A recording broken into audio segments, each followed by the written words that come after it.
ஜெய் ஸ்ரீ மாத்ரே நமக. ஜெய் குருதத், ஜெய் குரு பரசுராம். நமஸ்காரம். நான் கரூர்லேருந்து வல்சலா பணிக்கர், பிரசன்ன ஜோதிடர். இன்றைக்கி நம்ம தை மாத பலன்கள் கடக ராசிக்கு எப்படி இருக்குன்னு பார்க்க போகிறோங்க.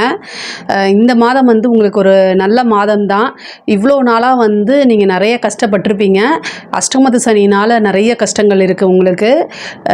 ரொம்ப ரொம்ப ரொம்ப சொல்ல முடியாத அளவுக்கு துயரங்கள் இருந்திருக்கும். பட் ஆனாலும் இந்த மாதம் உங்களுக்கு ஒரு நல்ல மாதம் தான். தை மாதம் அப்படிங்கிறது எல்லாத்துக்குமே ரொம்ப நல்ல மாதம்தான். அது மட்டும் இல்லாமங்க, அஷ்டமத்து சனி முடிய போகக்கூடிய காலகட்டம். அடுத்த மாதம் உங்களுக்கு சனி உங்கள் ராசிக்கு அஷ்டமத்து சனி முடிய போகுது.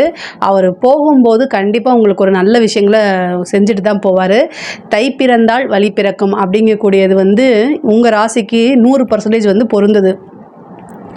2 குடைய சூரியன் 7ஆம் இடத்துல இருக்கார். இவ்வளோ நாளாக பொருளாதார ரீதியாக எவ்வளோ நெருக்கடிகள் இருந்துச்சோ அத்தனை நெருக்கடிக்குமே உங்களுக்கு இந்த மாதம் நிவர்த்தி தான். பொருளாதார ரீதியாக நீங்கள் ஒரு கமிட்மெண்ட் கொடுத்துருப்பீங்க. ஆனால் அந்த கமிட்மெண்ட்டை பூர்த்தி பண்ண முடியாமல், வெளியிலையும் சொல்ல முடியாமல், யார்கிட்டையும் ஷேரும் பண்ண முடியாமல் நிறைய விஷயங்கள் மனசுக்குள்ளேயே போட்டு ரொம்ப கஷ்டப்படுத்திட்டு இருப்பீங்க. ஆனால் அது எல்லாத்துக்குமே இந்த மாதம்ங்கிறது நிவர்த்தியானது தான். அதே மாதிரி 11ஆம் இடத்துல உங்களுக்கு குரு இருக்கார். லாபஸ்தான அதிபதி உங்களுக்கு அஷ்டமத்தில் இருக்கிறாரு. அஷ்டமங்கும் போது ஒரு கெட்டவன் கிட்டிடும் ராஜயோகம்னு சொல்லுவாங்க. இந்த சனியோட போய் அது சேருது. பாதகாதிபதிங்கிறது சுக்கிரன் தான் உங்களுக்கு. ஆனால் நல்ல 4 கூடையவரும் அவர் தான். அதனால் என்னென்னா ஒரு திடீர்னு அதிர்ஷ்டம் கிடைக்கும் உங்களுக்கு. அது மட்டும் இல்லாமல் 12 கூடையவர் போய் மறைஞ்சிருக்காரு. மறைந்த புதன் நிறைந்த பலன்கள் அப்படின்னு சொல்கிற மாதிரி உங்களுடைய ராசிக்கு இந்த மாதம் தை மாதம் எல்லா கிரகங்களுமே நல்ல இடத்துல இருக்குது. அப்போ உங்களுக்கு நல்லது நடக்கிறதுக்கு உண்டான ஸ்டார்டிங் இந்த மாதம் அப்படின்னு வச்சுக்கோங்க. தை மாதத்தை பொறுத்த வரைக்கும் உங்களுக்கு நிறைய அதிர்ஷ்டம் அப்படிங்கிறது இருக்குது. இவ்வளோ நாளாக என்ன மனநிலையில் இருந்தீங்களோ அந்த மனநிலையை மட்டும் தயவு செய்து மாற்றுங்க. இனிமேல் நமக்கு நல்லா இருக்குன்னு ஃபஸ்ட்டு மைண்டில் கொண்டு வந்துடுங்க. இந்த தை மாதத்துலேருந்து அது உங்களுக்கு கண் கூட நடக்கும். அதை நீங்கள் நல்லா பார்ப்பீங்க. தொழில் ரீதியாக நிறைய மாற்றங்கள் இருக்குது. நல்ல இன்கம் வரக்கூடியது. எவ்வளோ நாளாக எதுவுமே மூவ் ஆகலை, ஆர்டர் கிடைக்கல, இல்லை தொழில் ரீதியாக நிறைய காசு பணம் வரலை, நஷ்டத்தில் போகுது. இது எல்லாமே இந்த மாதத்துலேருந்து அப்படியே சேஞ்ச் ஆக போகுது.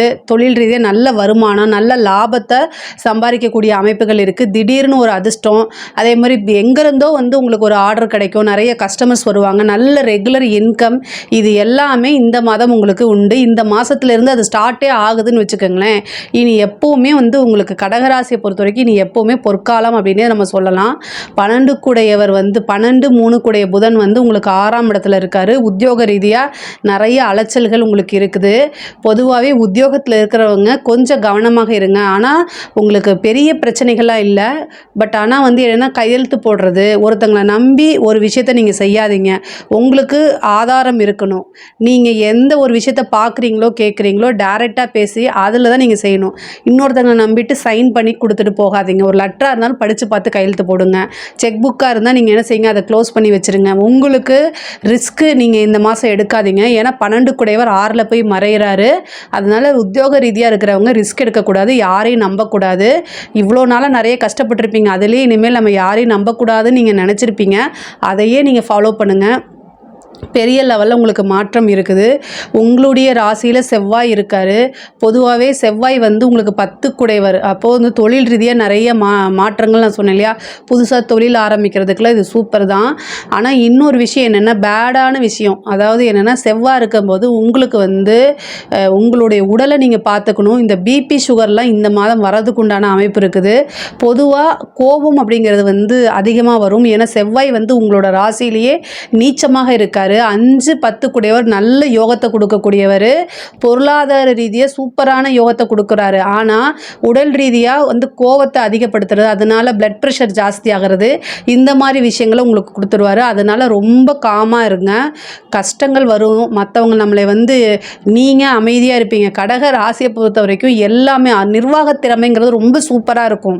நீங்கள் செய்யக்கூடிய செயலில் எங்கேயோ இருந்து தலையிட்டு அதை உங்களை டென்ஷன் படுத்துறதுக்குனே சில பேர் வருவாங்க. அப்போ நீங்கள் என்ன செஞ்சுக்கணும் அப்படின்னா காமாக இருக்கணும்னு உங்களை சமாதானப்படுத்திக்கிங்க. வேறு வழி இல்லை. ஏன்னா நம்மளுடைய உடம்பு நம்ம தான் பார்த்துக்கணும். மற்றவங்க அவங்க வந்து டென்ஷன் பண்ணிட்டு போயிட்டே இருப்பாங்க. ஆனால் பாதிக்கப்படுறது நம்மளுடைய மனசு, நம்மளுடைய உடம்பு. ஸோ அதனால நம்ம தான் நம்மளைய பார்த்துக்கணும், நம்ம தான் நம்மளை காப்பாற்றிக்கணும், நம்மளை நம்பி நம்ம குடும்பம் இருக்குது அப்படிங்கிற மென்டாலிட்டியில் நீங்கள் கண்டிப்பாக இருக்கணும். இந்த மாதம் இந்த செவ்வாய் வந்து உங்கள் ராசியை விட்டு போகிற வரைக்கும் இருக்கணும். அவர் வந்து உங்களுடைய ராசிக்கு யோகாதிபதி. ஆனால் அவருக்குன்னு ஒரு தீமைகள் இருக்கும்ல, அதையும் கொடுப்பார் இல்லையா? ஸோ கோவத்தை வந்து கண்ட்ரோல் பண்ணுங்கள். அதிகமாக மெடிடேஷன் உறுதியாக நீங்கள் கண்டிப்பாக பண்ணணும். அதே மாதிரி படிக்கக்கூடிய குழந்தைங்களுக்கு வந்து படிப்பில் நல்ல ஆர்வம், ஞாபகத்திறன் இது எல்லாமே இருக்கும். படிக்கிறக்கூடிய குழந்தைகள் வந்து படிக்கக்கூடிய குழந்தைகள் வந்து படிப்பில் வந்து நல்ல ஆர்வம், அதே மாதிரி ஞாபகத்திறன், நல்ல மதிப்பெண்கள் எடுக்கக்கூடிய அமைப்புகள் இந்த மாதம் உங்களுக்கு இருக்குது. ஹயக்ரீவர் வழிபாடு, சரஸ்வதி வழிபாடு பண்ணுங்கள். அது இன்னும் உங்களுக்கு சிறப்பான பலன்களை கொடுக்கும். ஒரு சிலர் வந்து உயர்கல்வி படிக்கிறவங்க வந்து நல்ல பிளேஸ்மெண்ட் போகிறதுக்கு உண்டான வாய்ப்புகள் இருக்குது. உத்தியோகத்தில் இருக்கவங்களுக்கு ஒரு திடீர்னு ஒரு ப்ரொமோஷன் கிடைக்கிறதுக்கு வாய்ப்பு இருக்குது. கலைத்துறை சம்மந்தப்பட்டவங்க ரொம்ப கவனமாக இருக்கக்கூடிய மாதம் இது. இதுலேயே வந்து எல்லாத்தையுமே நீங்கள் பண்ணாதீங்க. நெகட்டிவ் இம்ப்ரெஷன் அப்படிங்கிறது உங்களுக்கு இந்த மாதம் வரத்துக்கு வாய்ப்பு இருக்குது. பொதுவாகவே கலைத்துறை சம்மந்தப்பட்டவங்க ரொம்ப ஜாக்கிரதையாக இந்த மாதம் நீங்கள் இருக்கணும். கவனமாக இருங்க. அரசாங்கத்தில் இருக்கவங்களுக்கு ரொம்ப அருமையான வாய்ப்பு.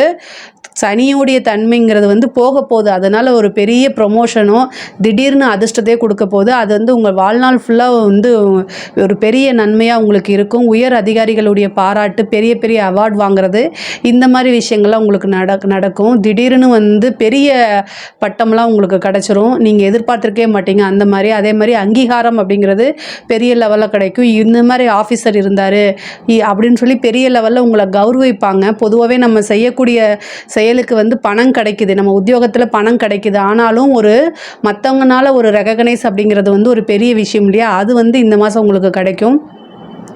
அரசாங்கத்தில் அதாவது அரசியல்வாதிகளுக்கு வந்து இது ரொம்ப ரொம்ப சூப்பரான மாதம். பொதுமக்களுடைய சப்போர்ட் கிடைக்கும். கட்சி தலைமையிடத்திலிருந்து உங்களுக்கு நல்ல ஆதரவுகள் கிடைக்கும். நீங்கள் விரும்பக்கூடிய ஒரு பதவி தானாக தேடி வரதுக்குண்டான அமைப்புகள் இருக்குது. குருபலமும் உங்களுக்கு இருக்குது. கடகராசிக்கு வந்து குருபலமும் இருக்குது. குரு வந்து 5ஆம் இடத்தை பார்க்குறாரு.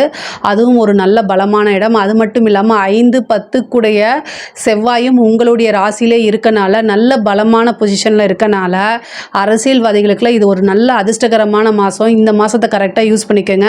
உங்களுடைய ராசிக்கு நேர் 7ல் என்ன இருக்காருன்னா சூரியன் இருக்கார். சூரியன் வந்து அரசாங்கத்தை குறிக்கக்கூடிய இது. அதனால் உங்களோட தலைமையிடம் நீங்கள் பெரிய லெவலில் இருக்கிறதுக்கு உண்டான அமைப்பெல்லாம் வந்து பெரிய லெவலில் உங்களுக்கு வரப்போது. கரெக்டாக யூஸ் பண்ணிக்கோங்க. கடக ராசியில் இருக்கக்கூடிய பெண்கள் ரொம்ப ரொம்ப நல்லா இருக்குது பொருளாதார ரீதியாக. அதே நேரத்தில் குடும்ப ரீதியாக ரொம்ப அனுசரணையாக போகணும். சண்டை சச்சரவுகள் வரதுக்கு உண்டான அமைப்புகள் இருக்குது. ஆனால் வந்து உங்களுக்கு வந்து புதுசாக தொழில் செய்கிறது, நீங்கள் வீட்டில் இருந்துகிட்டே பண்ணுறது, ஆன்லைனு, இந்த மாதிரி விஷயங்களுக்கெல்லாம் சூப்பர்.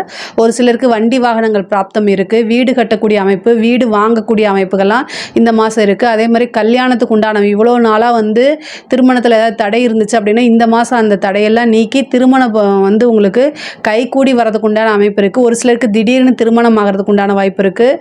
அதே மாதிரி ஒரு சிலருக்கு வந்து காதல் சம்மந்தப்பட்ட இது இருக்குது. ஏன்னா உங்களுக்கு வந்து 5 செவ்வாய் உங்களோட ராசியில் நீச்சமாக இருக்கார். அந்த நீச்சமான செவ்வாய் வந்து 8ஆம் பார்வை என்ன செய்கிறாரு அப்படின்னா உங்களுக்கு வந்து 7ஆம் அதிபதியான சனியை பார்க்குறாரு.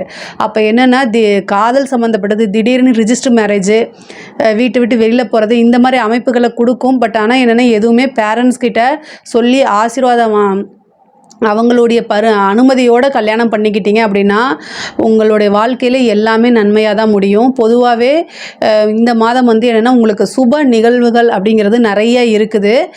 இது எல்லாமே வந்து கடகராசியை பொறுத்த வரைக்கும் ரொம்ப ரொம்ப அருமையாக தான் இருக்குது. இதில் ஏதாவது சந்தேகங்கள் இருக்குது அப்படின்னா கமெண்ட்ஸில் கேளுங்க, நான் கண்டிப்பாக ஆன்சர் பண்ணுறேன். நம்மளுடைய சேனலை லைக் பண்ணுங்கள், ஷேர் பண்ணுங்கள், சப்ஸ்கிரைப் பண்ணுங்கள். நன்றி, வணக்கம்.